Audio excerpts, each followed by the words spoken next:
bonsoir à toutes et à tous. Donc, j'imagine que la présentation a été déjà faite, donc vous connaissez qui je suis, ou je dois dire quelques mots en tout cas. Voilà, vous avez vu un peu mon parcours. Je suis économiste de formation, ensuite diplomate. Je ne peux pas dire par hasard, mais peut-être presque. Maintenant, je travaille au Bureau international des expositions. C'est une organisation internationale, intergouvernementale, qui s'occupe des expos universelles. Si vous avez eu l'occasion de lire Le Figaro d'aujourd'hui, vous avez vu une double page dédiée au projet de l'expo, probable projet de l'expo universelle à Paris en 2025. Donc, les expos qui continuent à vivre leurs histoires, leurs aventures. C'est toujours un mix de diplomatie, d'économie, de culture. Donc moi, je reste toujours dans ce domaine des relations internationales, liées à l'économie et au commerce. Au départ, je pensais parler surtout des relations économiques entre l'Union européenne et la Russie, mais comme le scénario a un peu changé, on m'a demandé aussi de parler un peu d'histoire. Je ne suis pas historien, mais comme beaucoup de vous, j'imagine aussi, je m'intéresse à l'histoire. Par contre, ma thèse de doctorat était sur l'histoire économique. Mais en tout cas, je ne me permets pas de me présenter comme un historien. Donc, tout ce que vous allez entendre, c'est plutôt une opinion personnelle et ma propre vision sur l'histoire de la Russie et l'histoire de nos relations, les relations entre la Russie et l'Europe. Avant de commencer, je voudrais quand même lancer une petite enquête parmi vous, vous poser une question à laquelle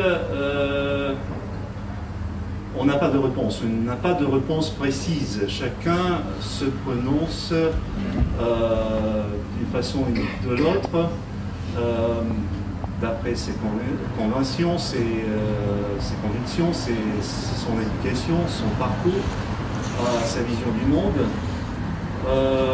Mais quand même, j'aimerais savoir où vous placez la Russie. Du point de vue géographique, bon, une partie du territoire se trouve en Europe, la moindre partie, peut-être un tiers, ou voire un quart. La plupart de la Russie se trouve en Asie. Mais, bien entendu, il y a aussi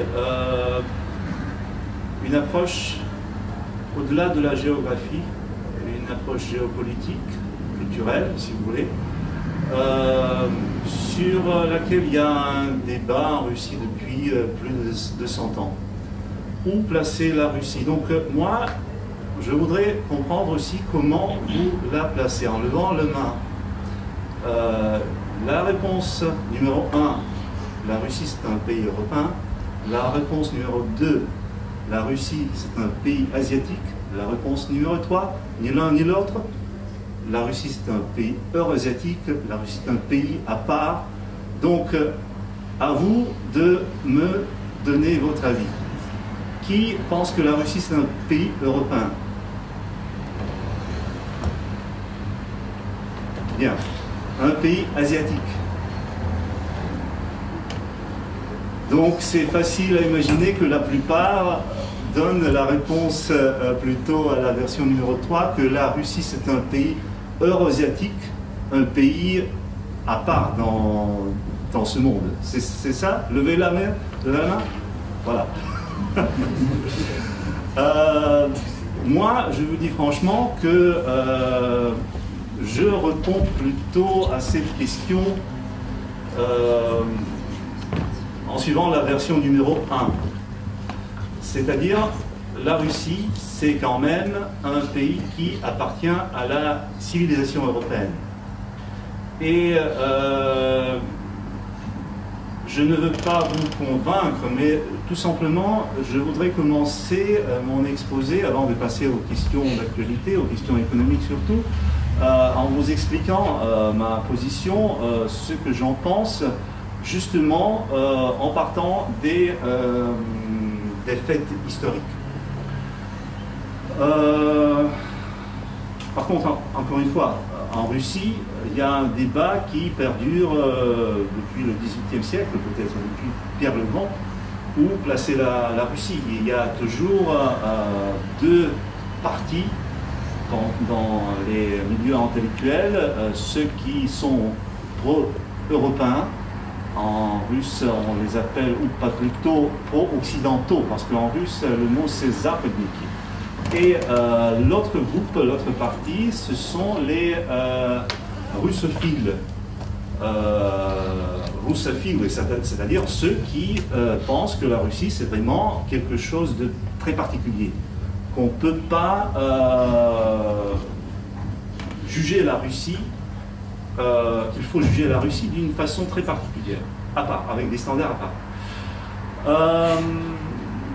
Encore une fois, c'est difficile de donner une réponse bien précise, mais et moi aussi, je crois qu'il y a des éléments qui nous font croire que vraiment la Russie c'est un continent, c'est un phénomène historique, géopolitique, économique à part. Mais en tout cas, moi, je vois plutôt une liaison très forte avec et dominante, avec la civilisation, avec l'histoire européenne. Ça consiste aussi dans le fait que si vous allez dans l'Asie russe, dans la partie asiatique, bon, bien entendu, il y a des cultures autochtones, des peuples autochtones qui ont conservé leurs traditions, mais en tout cas, les villes que vous voyez, moi j'ai eu l'occasion de voyager, d'être en Extrême-Orient, sur la frontière avec la Chine, vous y trouvez toujours le mode de vie, le mode de pensée européen. Européen, ça veut dire tout d'abord chrétien. Je ne parle pas de la religion, mais je parle justement d'un certain nombre de, peut-être, principes moraux, existentiels, culturels et voire politiques qui sont dominants. D'où cette conviction. Je voudrais vous rappeler aussi, commencer en vous rappelant une théorie qui est née au Moyen-Âge en Russie, pas une théorie, mais un concept de Moscou, troisième Rome. Je ne sais pas si vous avez entendu parler de ça. Qu'est-ce que ça veut dire? La première Rome, c'est Rome. La deuxième Rome, c'est Constantinople. La troisième Rome, c'est Moscou. Cette vision, elle est apparue au temps de Ivan le grand prince russe, qui a été appelé le Grand, qui était par contre le grand-père de Ivan IV, le Terrible, qu'on connaît beaucoup mieux. Mais quand même, Ivan III, il a été surnommé le Grand parce que c'était le prince de Moscou qui a pratiquement pu commencer l'unification des terres, des principautés qui étaient tout autour de Moscou, qui pratiquement a signé la victoire de ces principautés dans une guerre longue et difficile contre les Tartares, contre les Mongols, et qui a pu vraiment commencer à bâtir l'État centralisé russe, avec beaucoup de retard par rapport à ce même processus qu'on trouve en Europe. Donc c'est la fin du XVe siècle, c'est la chute de Constantinople, peut-être vous vous rappelez de ces faits, c'est la libération des Mongols et le renforcement de Moscou. Ivan III épouse l'épouse Sophie, paléontologue. C'est son oncle, c'est le dernier empereur de Byzance, de l'Empire byzantin.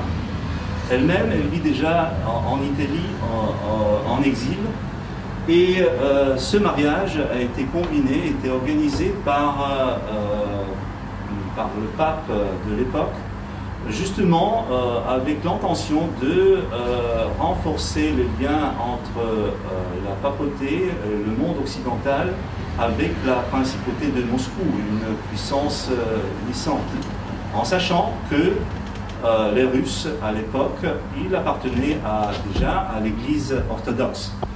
La Russie a été baptisée, comme on dit, à la fin du Xe siècle, et c'était justement les Grecs, les Byzantins, qui ont pu rejoindre cet objectif-là.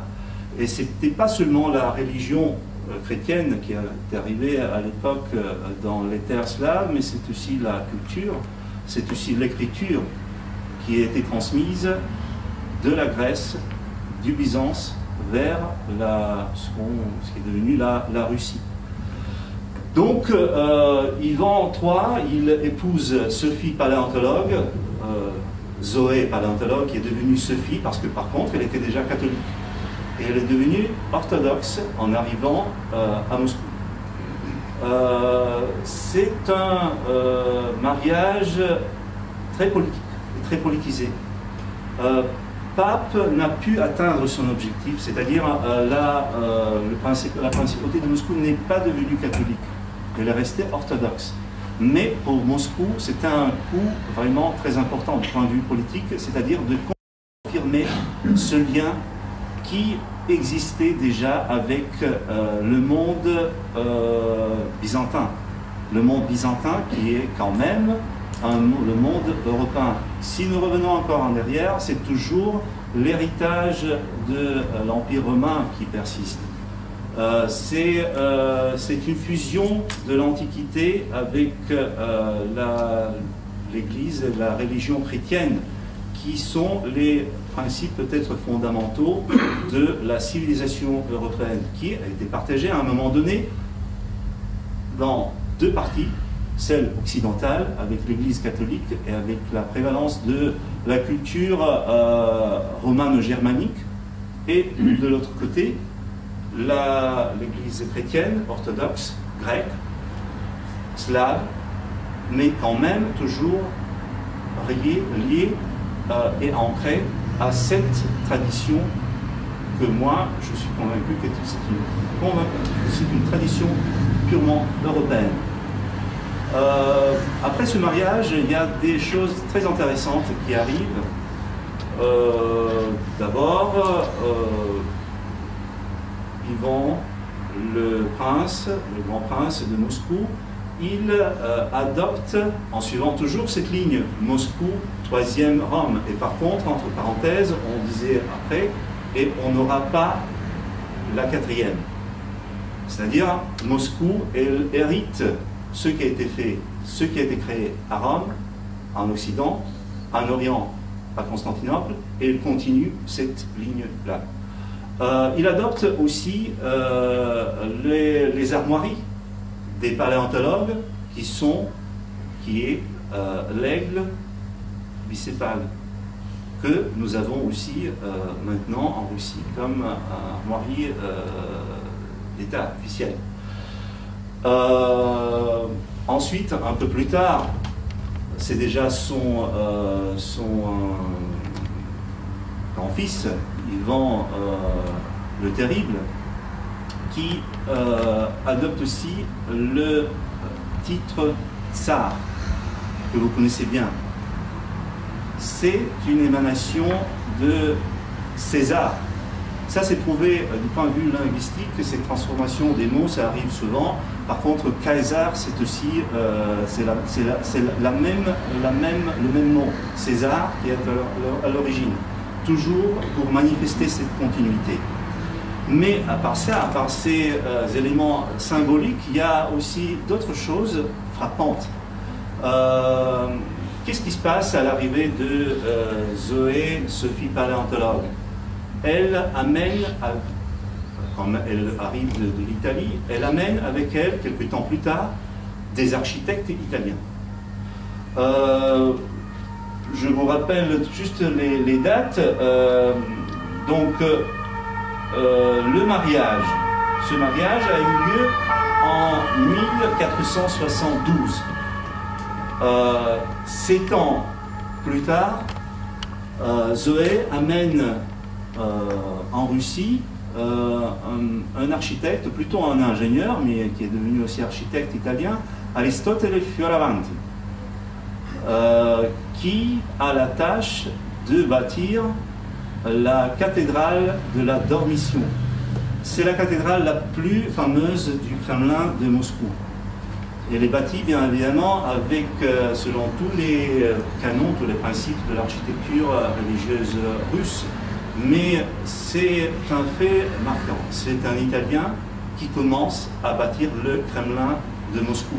Après lui, on a d'autres architectes, on a même les noms, toute une équipe d'architectes italiens qui arrivent à Moscou, et d'après la commande d'Ivan III, ils bâtissent le Kremlin de Moscou. Donc, ce que vous connaissez, je ne sais pas si vous avez eu l'occasion d'être à Moscou, ou en tout cas vous avez vu les images du Kremlin, le symbole de ce pays, le symbole de la capitale de Moscou, elle est bâtie par les Italiens. Je ne veux pas dire qu'on n'a pas eu de possibilité, de talent pour le faire. Au contraire, sur la place Rouge, vous avez la cathédrale de Saint-Basile, un joyau de l'architecture russe qui a été bâti par des Russes.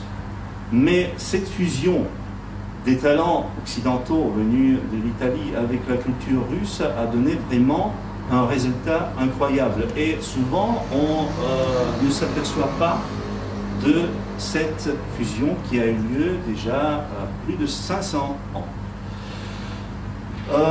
Après, il y a d'autres fêtes qui arrivent dans nos relations. Peut-être, bien évidemment, le royaume, l'époque la plus marquante, c'était celle de Pierre le Grand, qui par contre était officiellement le dernier tsar russe. Bon, on sait qu'après il y avait Alexandre Ier, Alexandre III, Nicolas II, qu'on appelle normalement tous tsars. Mais officiellement, Pierre le Grand était le dernier tsar de la Russie, parce qu'il s'est proclamé pour la première fois empereur. Et après, bon, le tsar, le titre tsar, il figurait un peu dans la liste de tout le monde, mais en premier lieu, tous les tsars russes ils sont devenus empereurs. Donc, vous connaissez sans aucun doute l'œuvre de Pierre le Grand, qui était le grand réformateur qui a apporté cette mode de l'occidentalisme. Parfois, il a forcé les gens d'adopter les règles et les normes qui existaient en Occident, en Europe. Lui-même les suivait, essayait de les suivre, pas seulement dans sa vie privée, mais surtout dans tout ce qui concerne l'organisation de l'État, de l'armée, en tout ce qui concerne l'ingénierie et l'économie. Donc là, il a apporté un savoir-faire aussi grâce aux ingénieurs, aux spécialistes qui sont venus en Russie à l'époque, surtout des Hollandais, mais qui ont été suivis aussi par beaucoup d'Allemands et par contre les Français, parce que Saint-Pétersbourg, c'est aussi une ville qui a été bâtie surtout par les architectes français et italiens. Le XVIIIe siècle a été marqué par de nombreuses guerres européennes dans lesquelles la Russie a toujours participé d'un côté ou de l'autre, en devenant un acteur majeur de la vie diplomatique et militaire de l'Europe. Aussi un fait très curieux, c'est que la tradition d'épouser descendantes des familles royales étrangères. Elle est répandue un peu partout. Mais en Russie, à partir de Pierre le Grand, pratiquement, aucun tsar, empereur russe n'a jamais eu une femme russe. Pratiquement toutes les femmes qu'il épousait étaient plutôt des Allemandes. Ça, par contre, tombe bien avec le mot mésalliance, parce que pour les Russes, c'était pas tellement facile de trouver quelqu'un de la famille royale britannique ou française, parce que quand même, ces pays-là, ils boudaient un peu la Russie, et ils avaient aussi peur de la Russie pour sa grandeur, pour ses dimensions, tandis que dans les petits États allemands, il n'y avait pas l'Allemagne d'aujourd'hui, c'était plus facile de trouver une jeune fille d'une bonne famille pour laquelle était un grand honneur d'épouser le souverain d'un grand empire russe.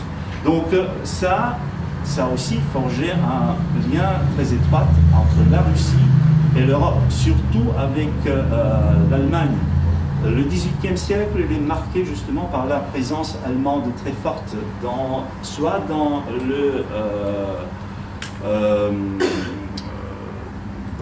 les institutions publiques étatiques, soit dans l'armée ou dans l'économie. Je parle toujours tout d'abord des ingénieurs allemands. Mais on ne peut pas se limiter à ça, parce que justement, les grandes impératrices russes, la Catherine la Grande ou Anne Johannovna, l'impératrice Anne, elle était aussi des Allemandes. Mais justement, il ne faut pas se limiter seulement à l'Allemagne, parce qu'il y avait aussi d'autres acteurs très importants, et notamment la France et la Grande-Bretagne, l'Angleterre de l'époque. Avec lesquels les relations ont été aussi parfois difficiles, mais signées par des alliances. Il y a plein d'exemples. Un des plus curieux, c'est peut-être celui du Paul Ier, qui, arrivé après sa mère, il était pro-prussien, pro-allemand. Il détestait tout ce qui était français. En plus, il y avait la Révolution française. Sa mère, Catherine la Grande, elle entretenait vous savez, les relations avec les épistolaires, avec les grands philosophes français. Donc Paul, il rejette tout ce qui a été fait par sa mère, et il commence à nouveau à implanter, principalement, surtout dans l'armée, parce qu'il adorait l'armée prussienne. Mais à un moment donné, dès que la Grande-Bretagne envahit la Malte, et Paul il était chevalier de l'ordre de Malte et un des dirigeants de l'ordre, par contre, il change le cap et il commence à soutenir Napoléon. Il devient allié de Napoléon pour une période très courte, parce qu'après, c'est Alexandre Ier qui lui succède, son fils. Apparemment, Paul Ier tué par des officiers, et son fils participait à ce complot, mais quand même encore un nouveau changement. Alexandre Ier arrive, il hésite, il est en guerre contre Napoléon, mais jusqu'à un moment. Vous savez peut-être aussi qu'il y a une période très intéressante, des relations très étroites entre Alexandre Ier et Napoléon, des relations amicales. Même dans leurs lettres, ils l'appelaient l'un l'autre mon frère. Jusqu'à l'année 1812, quand même Napoléon commence la guerre contre la Russie. Il y a plein de choses à voir, très intéressantes, des intrigues internationales qui comprennent aussi le rôle d'Angleterre, etc. Donc ce n'est pas le cas de l'étudier, mais c'est juste pour vous faire comprendre que la Russie faisait toujours partie de ce grand jeu, de ce grand échiquier européen du XVIIIe et XIXe siècle, faisant partie d'une alliance ou d'une autre, participant à des grands événements diplomatiques comme le Congrès de Vienne, 1814 et 1815, avec des épisodes plutôt tragiques ou tristes, comme la guerre de Crimée, où la Russie a dû combattre contre pratiquement toute l'Europe. Encore une fois, la Crimée, je ne sais pas si c'est une coïncidence, jusqu'à arriver à la fin du 19e avec les alliances, une alliance très forte d'abord avec la France. Pourquoi pont Alexandre III à Paris? Parce que justement Alexandre III a signé avec la France, finalement après la guerre avec Napoléon, après la guerre de Crimée, il a signé un accord avec la France qui a eu lieu en 1891. Un accord suivi après par ce qu'on a appelé l'entente cordiale. C'est 1904-1907, l'entente cordiale entre la France, la Russie et l'Angleterre, l'Empire britannique, contre la triple alliance, celle de l'Autriche, de la Prussie et de l'Italie. Donc, encore une fois, ça c'est un parcours très intéressant, très compliqué, mais quand même nous amène à penser que la Russie a toujours été un acteur, un participant aux événements européens. Ensuite, ce sont les deux guerres mondiales qui arrivent, bien entendu. C'est la période soviétique qui a porté à un certain isolement de ce pays-là et bien entendu à une guerre froide. Mais même à cette époque-là, les rapports se conservaient et à l'époque de Charles de Gaulle, grâce à la France, peut-être grâce à sa politique, sa position très particulière par rapport aux États-Unis, par rapport à l'Europe, par rapport à l'Union soviétique, peut-être c'était un des facteurs les plus puissants qui permettait quand même, à la France je dis, qui permettait quand même à la Russie de rester une partie du monde européen.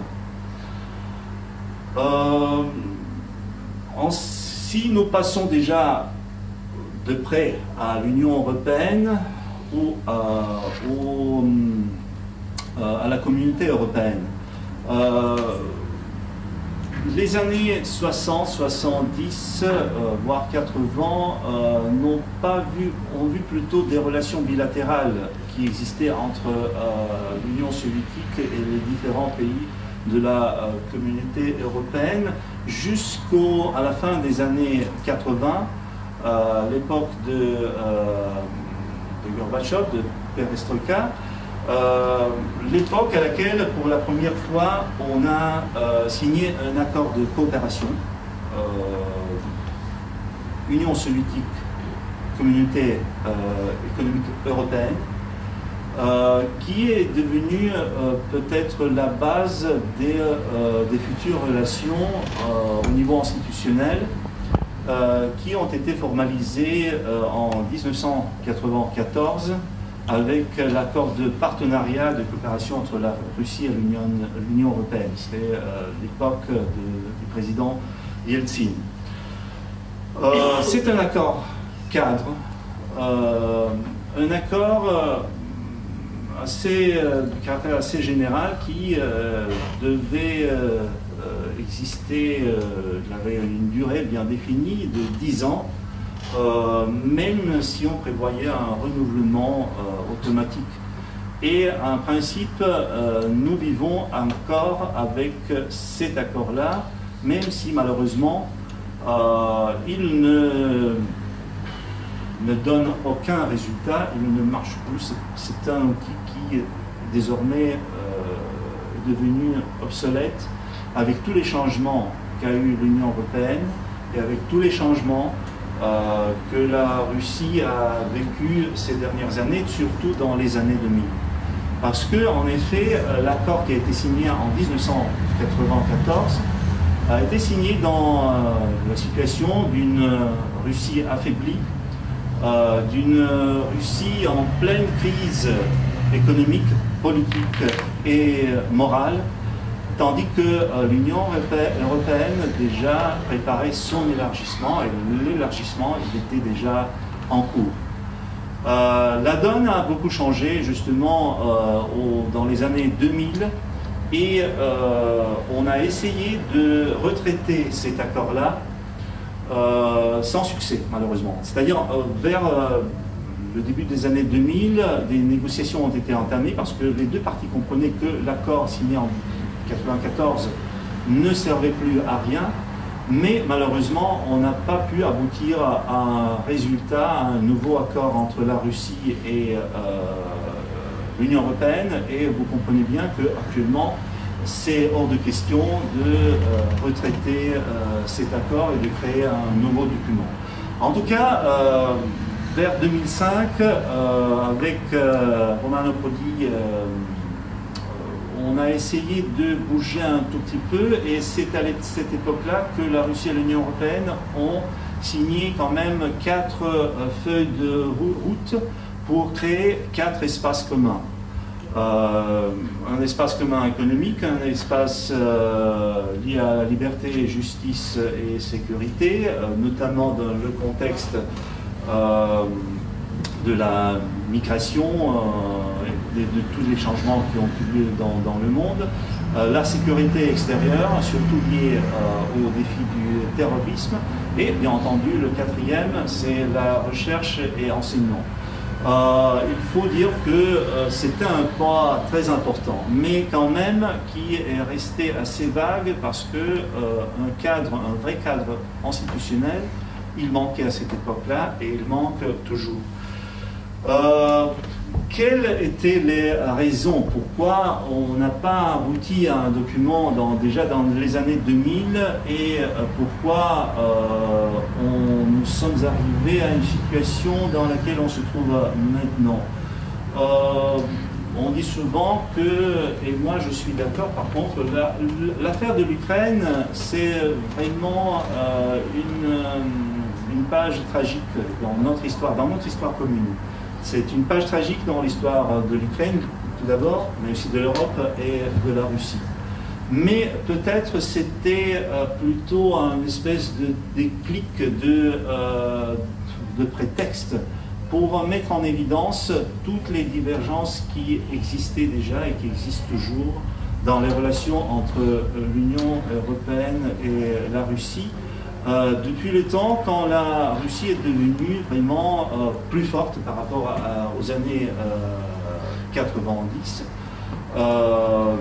c'est-à-dire dans les années 2000. Moi, j'ai essayé de faire une liste seulement de quelques éléments. Ce n'est pas une liste exhaustive, mais ce sont les éléments que je trouve très importants à prendre en considération et à comprendre. Ce qui trouble la Russie, c'est tout d'abord le concept du partenariat oriental. Le partenariat oriental, il a été créé par l'Union européenne en 2004, une coïncidence, c'est-à-dire le partenariat oriental et les 4 feuilles de route avec la Russie. Qui comporte les relations privilégiées avec 16 pays qui ne sont pas membres de l'Union européenne, mais qui sont proches à l'Union européenne. Parmi ces 16 pays, bien évidemment, il y a les pays qui faisaient partie de l'Union soviétique, notamment la Bélarus, l'Ukraine, la Moldavie, l'Arménie, la Géorgie aussi. La Russie, par contre, ne fait pas partie de cette liste. On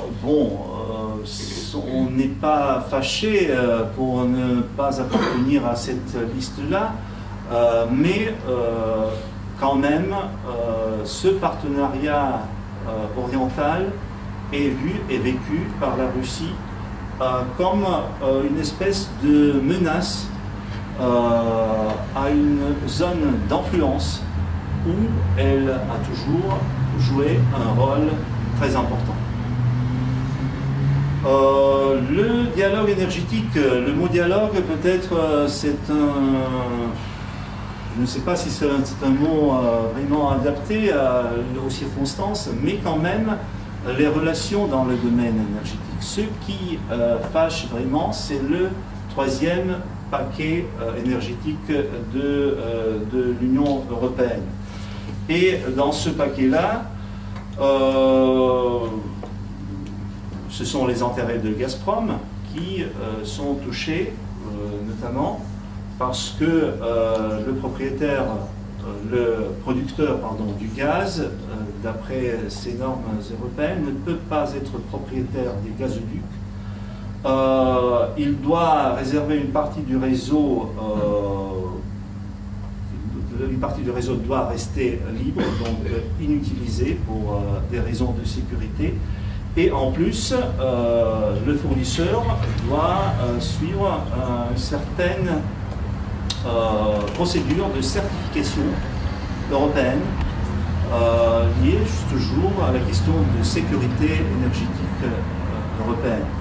Donc ce qu'on demande à Gazprom, c'est de se libérer de ces gazoducs, y compris des gazoducs qui sont à l'étranger, notamment le gazoduc Nord Stream. Et une des raisons pour laquelle la Russie finalement a abandonné le projet South Stream aussi est liée au troisième paquet énergétique.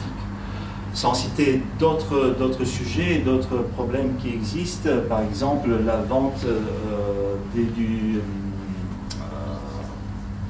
matériel radioactif pour les centrales nucléaires, qui est aussi coté, qui a une quota pour les entreprises russes de la partie de l'Union européenne.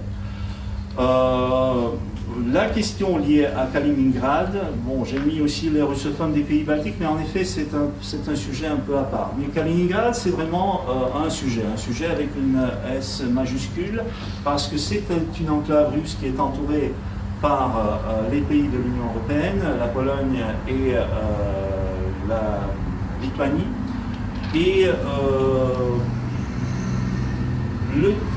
c'est une partie de la Russie qui a besoin toujours des marchandises en provenance de la Russie. Parce que là, il n'y a pas de ressources, économiques. Donc tout d'abord, c'est une question de transit, de fret qui doit transiter sur le territoire de l'Union européenne et du prix de ce fret, de prix de transit qui est imposé par l'Union européenne, ce qui rend les prix en Kaliningrad beaucoup plus élevés par rapport à la métropole, si on peut le dire. Et aussi la question de la mobilité de la population. C'est-à-dire, Kaliningrad, c'est un territoire russe avec des citoyens russes qui nécessitent des visas européens pour sortir de cette enclave-là. Heureusement, on a eu des progrès dans ce domaine et il y a un régime spécifique pour les habitants de Kaliningrad. Mais quand même, ça rentre dans un autre sujet très important, celui des visas. Les Russes nécessitent toujours les visas pour entrer en Europe. Bien évidemment, là aussi, on a eu des progrès. Mais même si l'Union européenne promet toujours d'abroger ce régime des visas, on ne réussit pas, on ne parvient pas à trouver un accord à ce sujet-là. Et vice-versa, la Russie aussi demande d'une façon réciproque des visas aux citoyens de l'Union européenne. Les républiques baltes, oui, du point de vue géographique, c'est tout proche de Kaliningrad, mais c'est une question aussi à part. Ce sont les intérêts, sont les droits de la population russophone dans ces trois républiques, la Lituanie, Lettonie et l'Estonie. Il n'y a pas de grande tension, heureusement. Il y en avait avant, surtout en Lettonie, quand la population russophone a été privée de la citoyenneté. Il était apatride pratiquement. Il y avait une grande partie de la population de la Lettonie qui n'avait pas de passeport letton. Mais quand même, c'est un sujet très difficile à gérer. Et si vous avez suivi peut-être les faits récents, les élections en Lettonie toujours, le deuxième parti en Lettonie, c'est le parti russophone et russophile par conséquent, mais qui n'a pas eu l'accès au gouvernement. Le gouvernement a été formé sans la participation de ce parti-là, qui représente quand même une très grande partie de la population du pays. De l'autre côté, côté européen, ce qu'on trouve, ce sont les problèmes, surtout les problèmes politiques liés tout d'abord à la politique de la Russie, justement, dans les territoires frontaliers. C'est la situation avec la guerre de 2008, la guerre avec la Géorgie et la situation de l'Ossétie du Sud et de l'Abkhazie.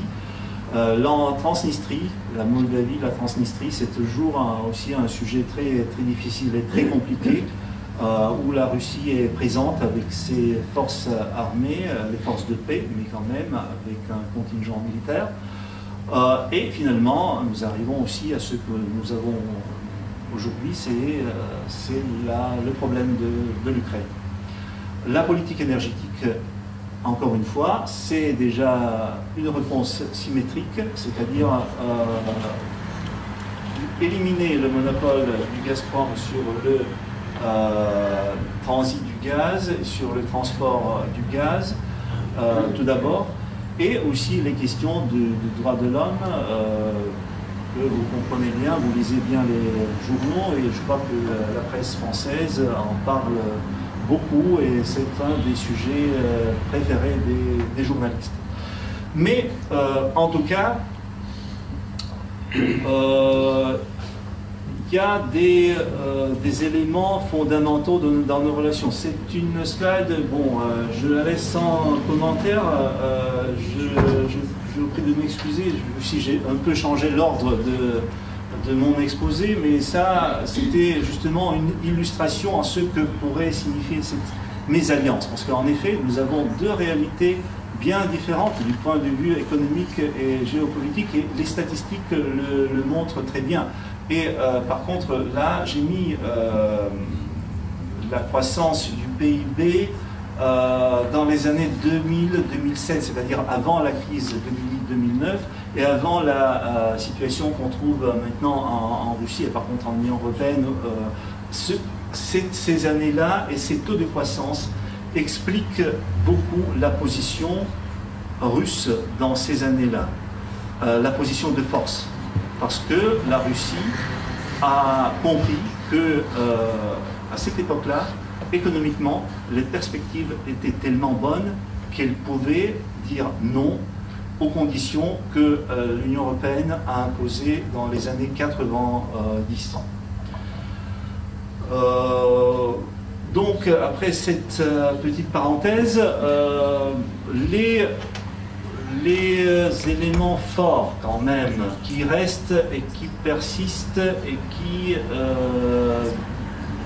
disons, peuvent rendre cette rupture entre l'Union européenne et la Russie très, voire trop difficile et même dramatique. Vous voyez ici tout d'abord le commerce. Encore une fois, moi je suis économiste, donc je suis persuadé que l'économie et les relations économiques, les relations commerciales aujourd'hui sont fondamentales. Plus que jamais avec l'économie globale, avec la globalisation que nous avons, avec la chute du mur du Berlin, nous sommes tous très liés, voire trop liés.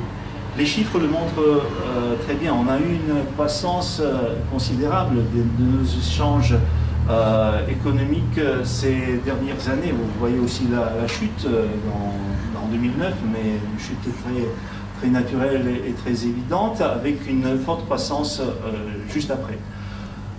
2013 représente déjà un moment d'hésitation. Les chiffres qu'on voit pour 2014, malheureusement, toutes les chiffres sont toutes négatives, soit pour les sanctions contre la Russie, soit pour les sanctions que la Russie a imposées justement dans le secteur agroalimentaire. C'est difficile d'évaluer les pertes, on donne des chiffres très différents, 1 milliard, 5 milliards, on va voir. On va voir parce que pour l'instant, je parle des pertes, des pertes des producteurs agricoles en Europe liées aux sanctions russes. Mais ce qui est sûr, que tous les pays de l'Union européenne, la France, l'Italie, l'Allemagne, signalent déjà une chute du commerce avec la Russie qui va de 10 à 30% pour 2014. Mais même avec cette chute-là, vous voyez que les chiffres restent plutôt importants. Ce qui est très intéressant, c'est de voir de près la structure de ce commerce et quels sont les pays impliqués directement dans ces échanges-là. Ce sont les données de l'année 2013. Et vous voyez là que presque la moitié des échanges entre la Russie et le monde extérieur, presque la moitié est liée au commerce avec l'Union européenne. Bon, il y a des chiffres un peu bizarres, c'est par exemple les exportations vers les Pays-Bas. Je ne sais pas si vous avez la réponse. Pourquoi les Pays-Bas sont le premier partenaire russe en matière d'exportation? Pardon?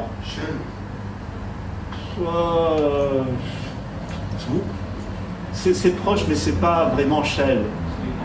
Comment? Donc, c'est le port de Rotterdam.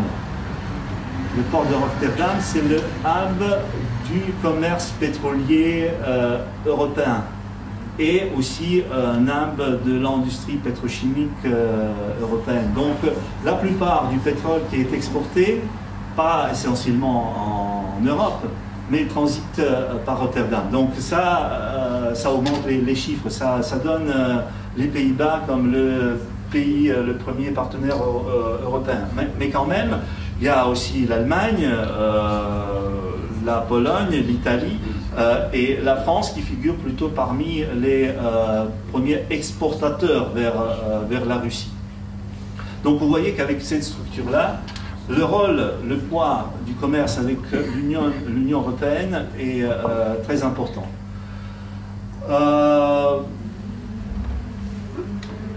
La Russie est aussi parmi les premiers partenaires de l'Union européenne pour l'Union européenne.